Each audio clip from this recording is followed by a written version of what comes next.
আমার gaming life যাত্রা শুরু হয় 2019 সাল। ছোট্ট একটা অ্যান্ড্রয়েড ফোন ছিল।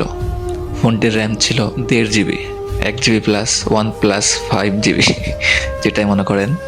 1.5 জিবি র্যামের ফোনে আমি গেম প্লে করা শুরু করি। তো সেই ফোনে আমি আমার সাথে যেগুলো ভাইগুলা খেলতো, ভাই ব্রাদার্স খেলতো, সবার ফোনে মোটামুটি ভালো র্যাম ছিল। 2 জিবি, 3 জিবি র্যাম, 4 জিবি পর্যন্ত র্যাম। তখন মেবি হাই কোয়ালিটির র্যাম ছিল 4 জিবি। তো ওই সময় আমার ফোনের র্যাম ছিল 1.5 জিবি। তো আমার ফোনে গেম প্লে একদমই করা যেত না।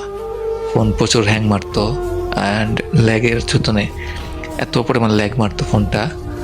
ল্যাগের কারণে একটা কান দিয়ে ফায়ার করবো একটা গুলি দিয়ে, তো যদি ডান দিকে ফায়ার করতাম বাম দিকে চলে যাইতো এনিমি, আর সামনে দৌড়াতে গেলে পিছন দিকে ঠাস করে ঘুরে যাইতো। অনেক প্রবলেম ছিল ফোনে।